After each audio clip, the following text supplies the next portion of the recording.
I think when people be making those bold statements about they'll do anything for money, oh, I'll do anything for money. I don't really think that they understand or truly realize that there's some sick people in this world with money.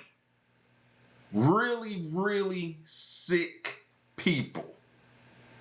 Don't believe me? 1 second. Let me get the disclaimers out the way. You know how this goes. Question everything.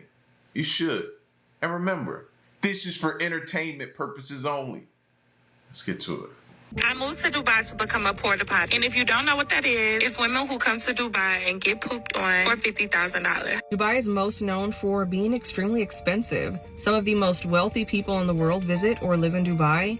They are known for their architecture and their really delicious foods. A few years ago, a handful of influencers came forward and said that their lives turned upside down after receiving messages on social media from men asking for them to fly out to Dubai and have a good time with them. A lot of these girls were extremely happy and they agreed to take the trips, but they didn't know what was going to happen in their future. In order to receive these gifts and the money, some of these girls were asked to do strange things with animals. They were asked to eat or bathe themselves in really strange substances. It was also really common for them to be showered in another strange substance. Some of these girls were too disgusted to do any of these activities and were stuck, basically stranded in Dubai with no way home because they couldn't afford their tickets back. Other girls were extremely pleased with the actions. They said that what they did was worth every penny. Others said that the trip left them traumatized. They suffer from PTSD because of what they had to go through while on this vacation. Dubai porta potties aren't just Dubai porta potties. The more you know. I moved to Dubai to... Imagine that. Being flown out to Dubai and you don't have enough money to get back. So you're stuck out there and now your mind is playing with you because you're slowly trying to say, well, should I do it? Should I? No, you just got to figure out another way, man. Don't do that. Listen, all money ain't good money. All money ain't good money. It's not. Especially with the trauma that you're going to endure and have to live with for the rest of your life. Leave it alone. I'm not allowed to say this on here because, TikTok has guidelines. But people who live in the Middle East and who know about the underworld, what they do in Saudi, Dubai, UAE, Qatar, they have a fantasy. And it's all over the internet. You can Google this, but I'm not going to say this on here. But what they do is they hire these African women only for a very high price, like this, just not a regular salary. They'll say, oh, you're going to get $100,000 annual salary. All you have to do is do what we ask you to do. And they make them eat something which makes those people sick. And those people who they hire, the Africans from Africa, the women, they eat it because why? They think they're gonna make money and it's just gonna be okay. But they fall sick, they get worse, and then they send them back to their country. And when they return back to their country, they look so miserable, so skinny, so sick. If you see the videos, it's really mind-boggling. Like, then those women actually specify what they had to do and they hold their passports. So if you know, or if you have been to Dubai and if you are aware of this, please let this lady know in the comments, because I am not gonna say this on here. It's disgusting. It should be banned, but I guess it's their country, their laws, their rules, and they can do whatever the hell they want to do. They can have 5 wives, 10 wives, 20 wives. That's their law. That's their rule. That's their religion. So they can do what they want. Even just thinking of this is sickening. Anyways, hope somebody explains to you in the comments. Bye. And I don't think it's just Dubai. I think this is happening everywhere. Everywhere. It's just sick people everywhere that are willing to pay people to do some horrific things that's not conducive to their health, is the best way I could put it. And you gotta beware and stay away from those people. Allegedly, there's a new Mandela effect. If you grew up in the 90s or maybe even the early 2000s, you might have remembered these. You would go into Taco Bell, and on the countertop where you would place your order, you would see this little game. And if your coin landed on one of these little thingies here, you could turn the top and you could turn these around. And then if it landed on them, you would win one of these 25-cent bean burrito, a 10-cent crunchy taco, or a 5-cent cinnamon twist. The money would go towards helping a local teen graduate. So the Mandela effect was, were these filled with water or were they not? In this picture, you can clearly tell this is a Taco Bell from the purple background. You can also see their very distinctive receipt over here, and then the tile floors as well. And this one is not filled with water. Now this one looks slightly different. This wasn't the actual one at Taco Bell's. This may have been somewhere else, but you can tell this is some weird back room or something. I don't know. There's like a shoe and there's a blanket, but this one is filled with water, but this is not out on a Taco Bell countertop. And here's one that is available if you wanted to buy it on eBay. Now this cord here isn't electrical cord, it's just a metal cord that you would use to basically tether it down so that people couldn't just grab it and steal it. And here's the sign saying, "Did you miss me? We're back." My question is, if it never had water in it, why are the sides blue here? Why is this graphic indicating what looks like this could be water? But yet you can clearly see here, no water. And most of the other images that I found actually at a Taco Bell also did not have water in it.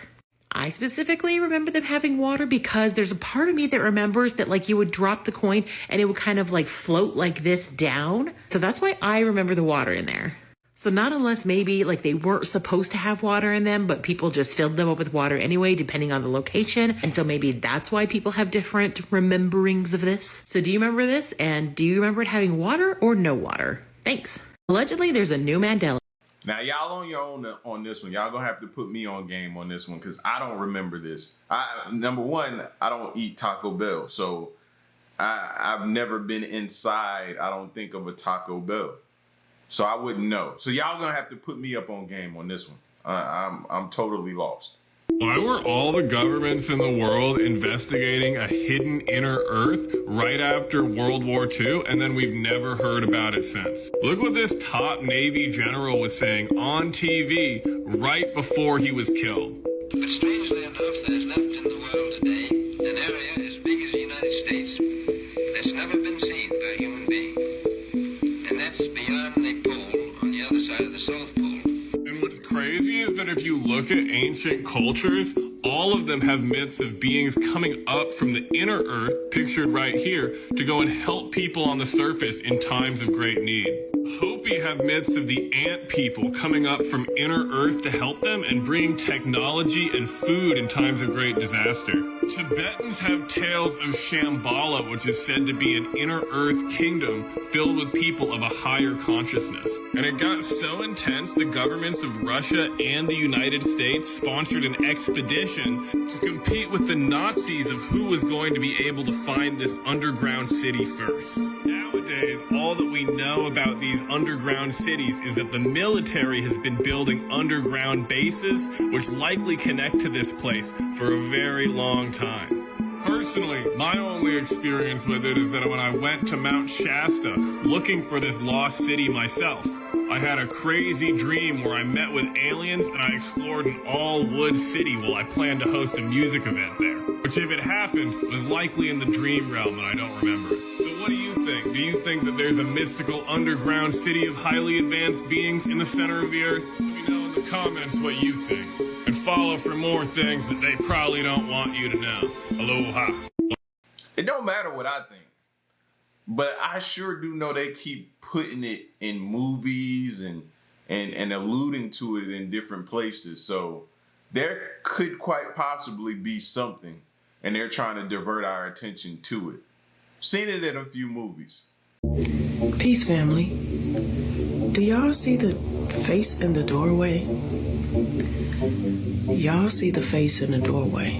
Now this video is taken. This is the doorway of Cobb, or Kaba. I'm not sure how they say it, but yeah. I'm gonna roll this clip. Make sure y'all watch until the end. But there's a face at that door. This is what the door is supposed to look like. Now, up close, I believe this is what the door is supposed to look like. This is what you're supposed to be seeing in that doorway. Or maybe just dark if the door is open. But this is what somebody is seeing as they're watching this event on their TV. And it clearly looks like a giant face. You see the eyes, you see the nose, and you see the freaking mouth. Now I'm gonna run this clip. I need y'all to let me know in the comments how y'all feel about this, because things just amaze me every day. Now she sounds like she is Muslim speaking. She might be praying, but look at the freaking face in the door, and it moves. Pay attention. That's the thing. I don't think we should be looking at that. I don't think we should be trying to lock eyes with it, facing it, nothing. So I'm gonna let it finish out, but I don't think I'm looking at it eye to eye no more. Look at the eyes. You can see the eyebrows. Look at it. Look at it. Look at it. Look at it. It's looking at you. That's crazy. I don't know if they kneeling down there or what's going on, but guys, I don't even think that thing has a back. It's just a big door. Y'all know they opening these portals, but this is entertainment purposes only. Like I said, I'm writing a movie. Y'all stay woke. Peace. Malibu has been hit hard by natural disasters over the last few months. First, it was the Franklin fire back in December. Then in January, of course, the Palisades fire. Then it was heavy rain and mudslides, and now earthquakes. The first one hit last night at 11:44, measuring 3.8. Then at 6:30 this morning, a 3.5 magnitude earthquake hit the same area. No damage reported in either of those earthquakes, but the shaking was felt as far away as Oxnard, the South Bay, the San Fernando Valley, West LA, even Orange County. We spoke with seismologist Dr. Lucy Jones about the aftershocks and the likelihood of something stronger. This is an extremely common sort of pattern in a place that tends to have earthquakes like this. It's completely normal. There's, less than a 5% chance that we'll now have a 3.9. The chance of there being something big enough to actually do damage is much, much smaller than that. Dr. Jones also spoke about the possibility of... Wait. The fact that she's going to refer to that as normal, like the fact that you could ever relate to a earthquake that it's normal, or say that it's normal, or believe that it's normal, an earthquake, I don't think I could ever get to that point. How do you get there and get that comfortable or relaxed? To me, everything that's happening seems like it's warning everyone to say, get out of here. Something big is coming. We're giving you small earthquakes.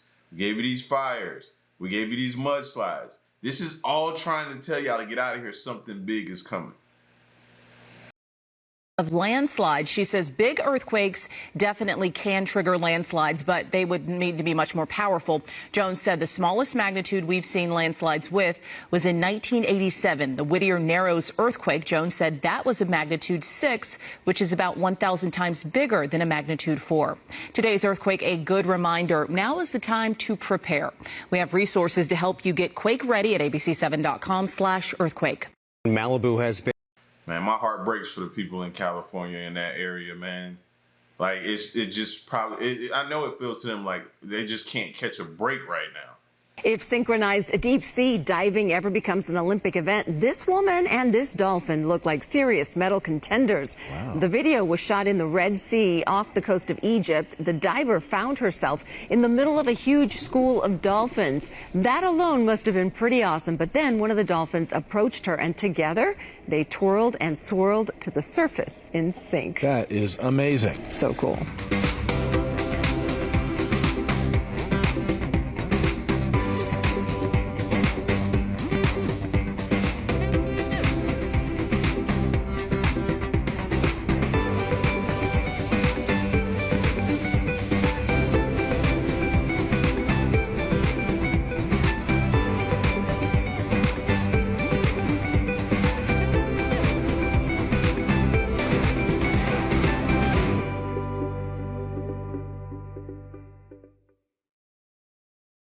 If synchronized.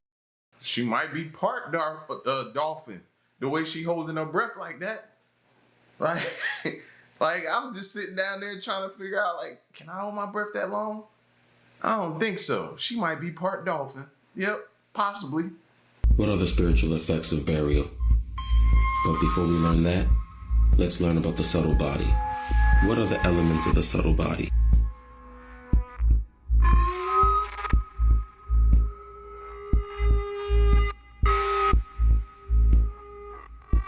Okay, so after a brief understanding of the subtle body, as you see when a body's in the coffin, it releases subtle pressure and gas from the vital and subvital energies. That pressure and energy creates distressing frequencies inside the coffin and creates a black covering inside. Ghosts are then attracted to the sound.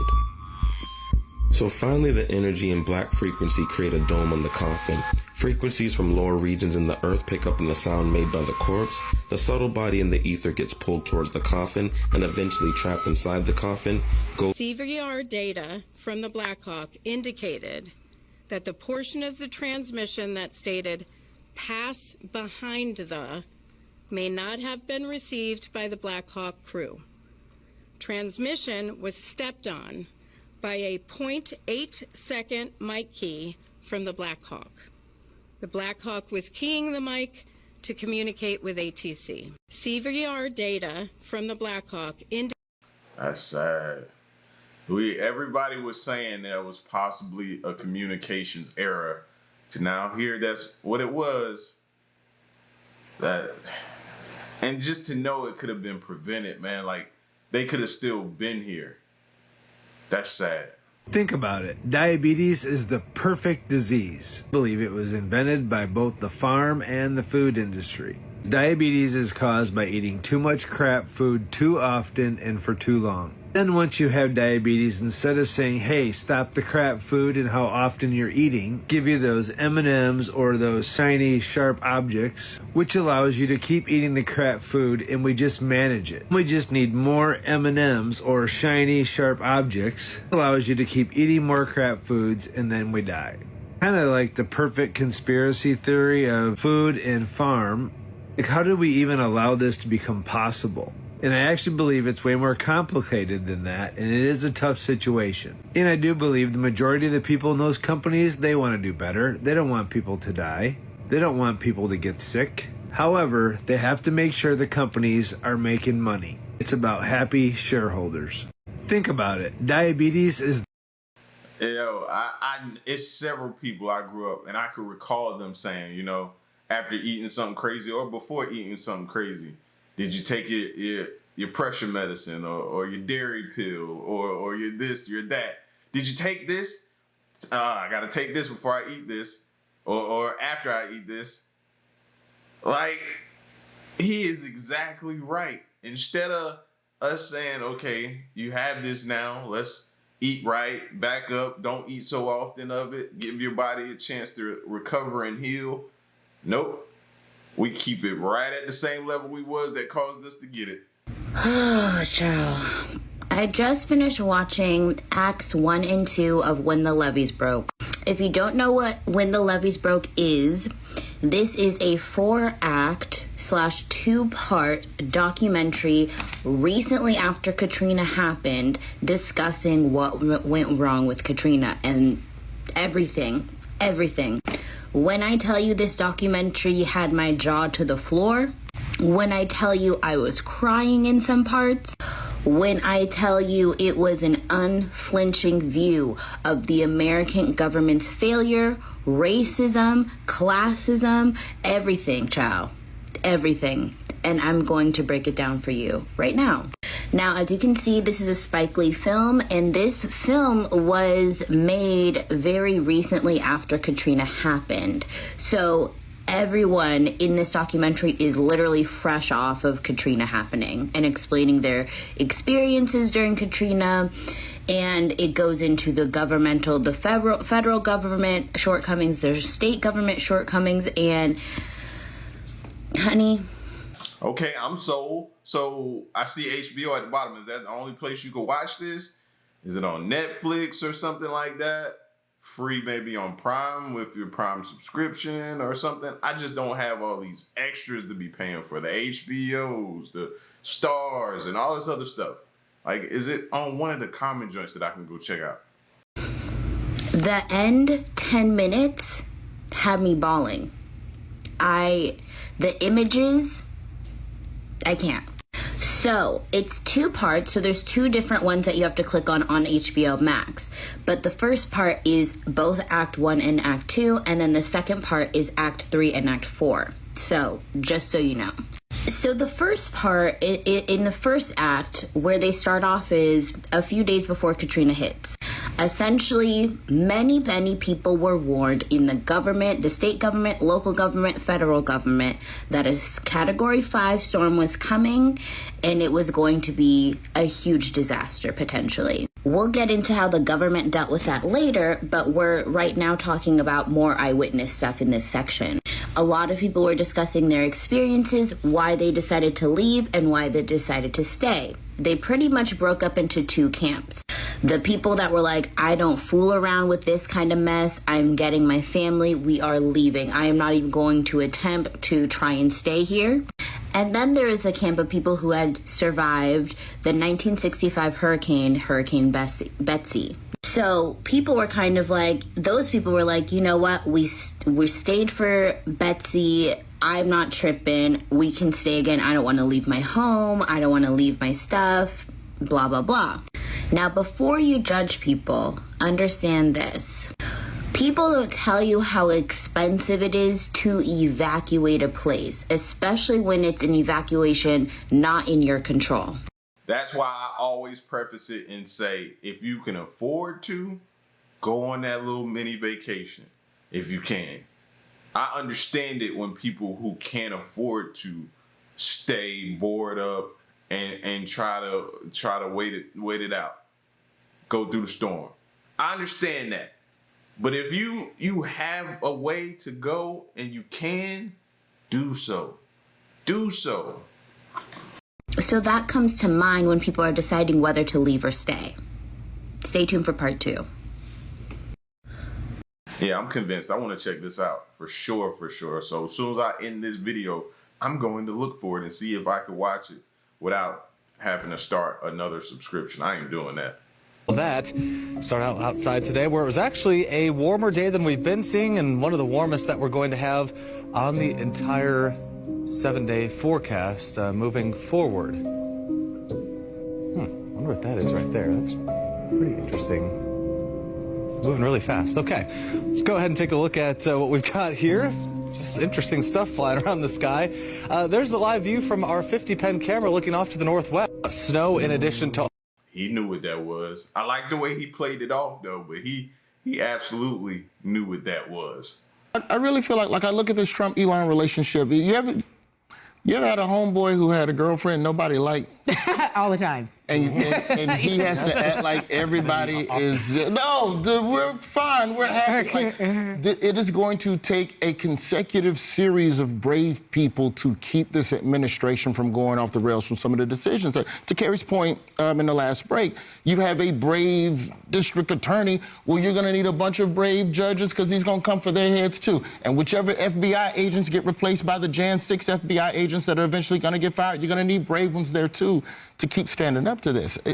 I'm not sure that is happening. I mean, there's a lot of infatuation with Elon Musk. He also, I just want to play this because he was at the World Government Summit in Dubai, or virtually, he was speaking virtually. And it's unclear what capacity he was speaking in because he was saying things like this. I think we do need to delete entire agencies as opposed to leave part of them behind. Because if you leave part of them behind, it's easy. It's kind of like if leaving a weed. If you don't remove the roots of the weed, then it's easy for the weed to grow back. There's like National Endowment for Democracy, but I'm like, okay, well, how much democracy have they achieved lately? I don't know, not much. The United States has been kind of pushy in international affairs. I think we should, in general, leave other countries to their own business. And basically, America should mind its own business. I mean, look, You wearing a T-shirt on a Skype at a conference? He can do it. He's the richest man in the world. He can do whatever he wants. Yeah. But really, it's a serious question. Is he Elon Musk's special government employee, the most powerful man, maybe second to the president of the United States, or Elon Musk, the billionaire, most wealthy businessman in the world, speaking to potential investors? He's a special employee appointed by the President of the United States who ran around the country. Hey, I'm not mad at that comment he made at the end toward the United States needs to mind its own business. I think that's true. We need to mind our own business, and our own business is our people here in our country, trying to make sure they're okay, they're good to go, they're well taken care of. You know, we're seeing about them, their needs, and different things, and we're helping our own before we can help others. That's something I grew up being taught. How you gonna help someone else if you can't help yourself? And we have so many people here screaming for help. Western North Carolina, LA, all over. Like, people are screaming for help.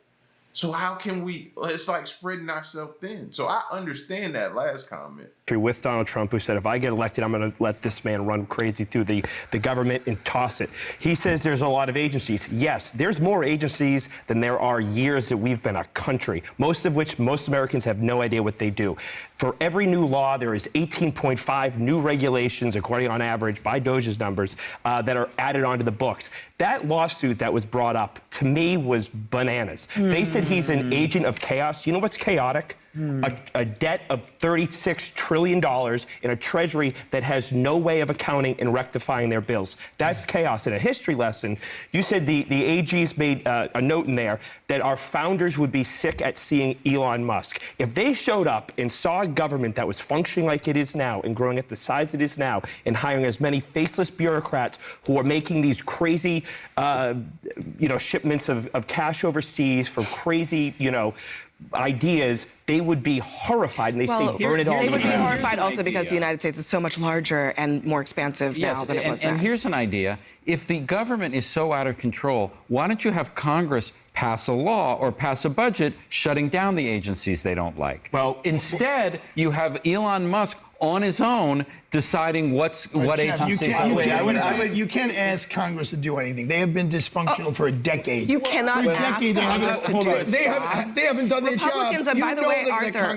Republicans, you remember that Republicans right now hold all the levers of power, right? Listen, they control the House, they control the Senate, and they control the White House. Under what circumstances would that not be a recipe to pass laws that they want?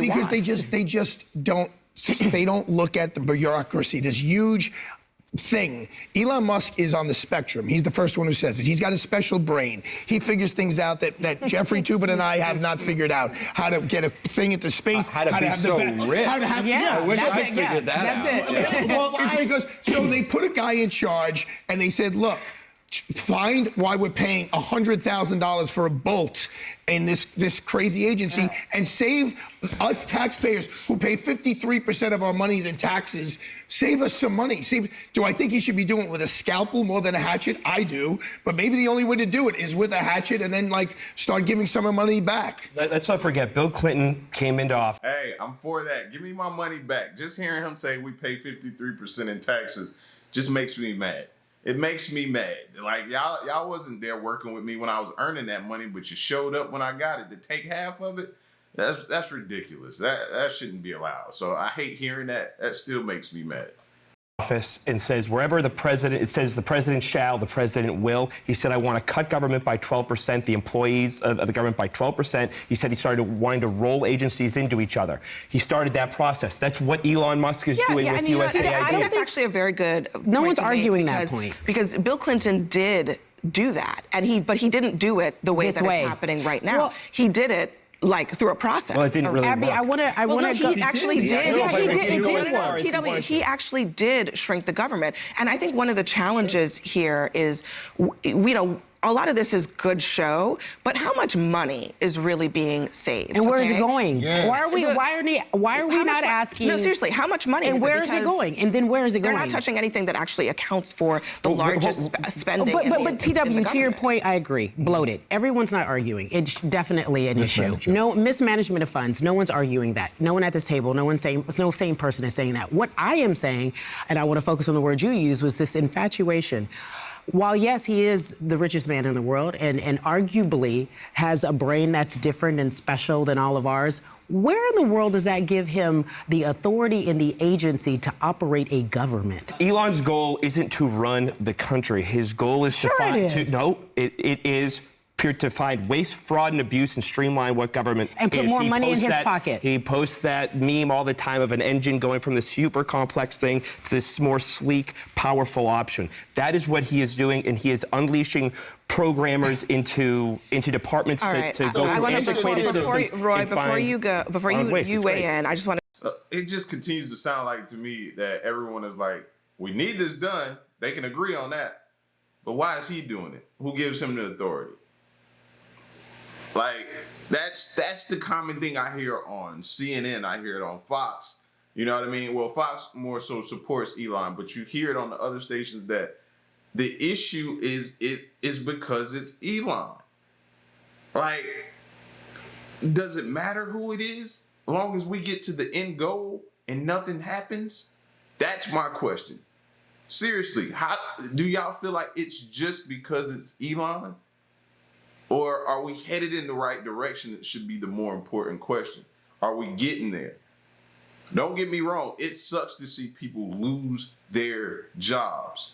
That's never a good thing, in my opinion.